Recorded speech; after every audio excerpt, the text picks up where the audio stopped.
Ka-isturyaHANNAhy ta. Let's talk about what I choose over $10 million.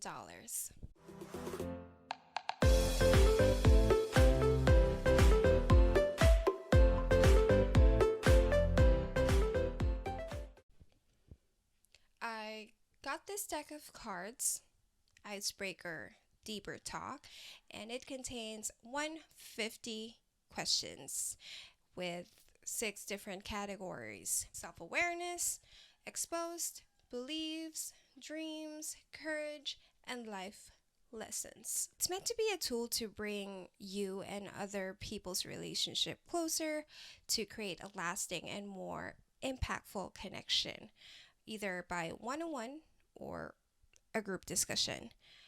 I love to learn more about others.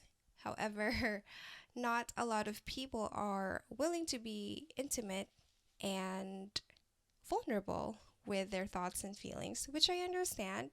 But this means that I don't have a lot of opportunities to use this tool with my friends. I'm not like other girls. I can't even say it with a straight face. But seriously, though, I love to dive deep in conversations, always interested about how and why someone is the way that they are. Aside from developing your relationship with others, this is also a great tool for self reflection. It can be used for meditation or journaling. However, I do not have the patience for that. Although, come to think of it, this is sort of journaling already, just in a different format. So I'm using these as prompts for episode topics, which I think would be brilliant. I am not a resource for unlimited topics, so I know that this will help me when I don't particularly have anything in my mind that I'm itching to speak out. So this will be the first in my icebreaker series. And I feel like I'll have more of this than random thoughts that I would like to share. So my first card reads, what would you refuse to give up even if you were offered $10 million? I could easily say my dogs and be done with this, but I feel like that would be a cop out. So let's dig a little bit deeper, shall we? One of my father's mantras when I was growing up was, if you have $1,000,000, even if you spend a single centavo, you will no longer have $1,000,000.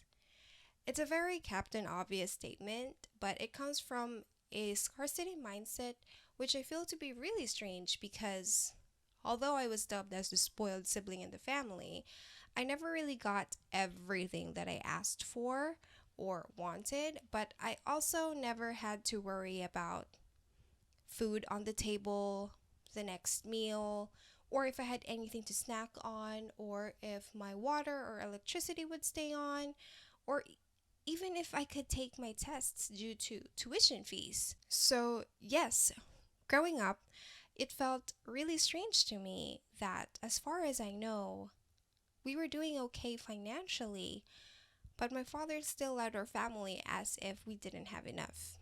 Of course, as I grew older and the access to the family chisme has been slowly given to me, that was when I learned about the hardships that he went through. Just a little after my parents got married and had my eldest brother, my family had to evacuate due to an ongoing war in Holosulu.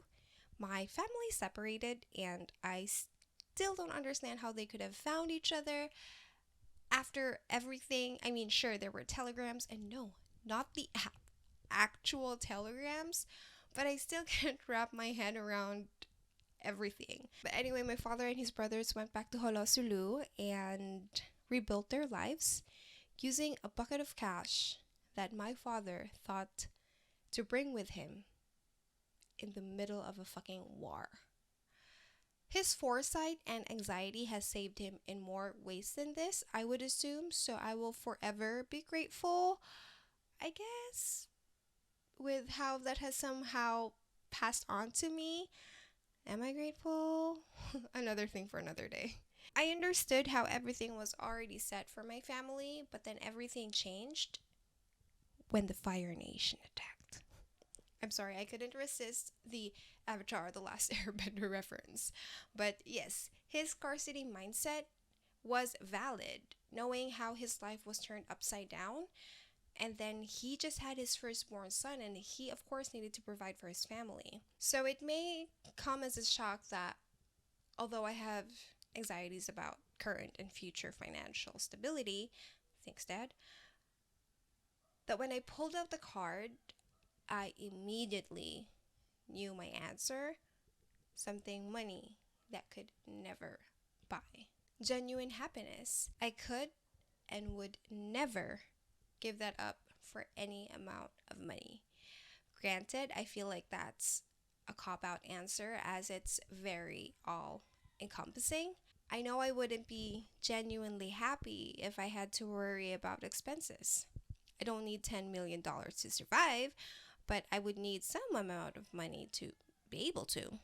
I can't be genuinely happy if I don't have any peace of mind. It's too noisy up here.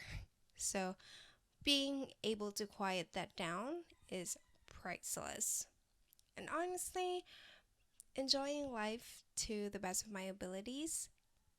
I've always heard of this phrase, but never really felt it to my core until last year when I had my breakdown, that I want to work to live and not to live to work.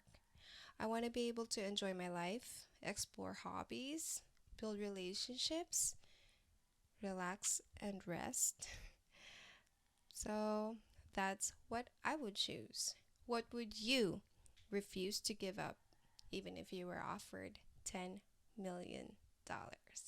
Thank you so much for listening to the episode. If you're on Spotify, don't forget to like, follow, and rate. If you're on YouTube, don't forget to subscribe and give this a thumbs up. And if you can, share this episode or any episode of mine. I would truly appreciate it, and it would immensely help me. Ka-isturyaHANNAhy. Let's talk on the next episode.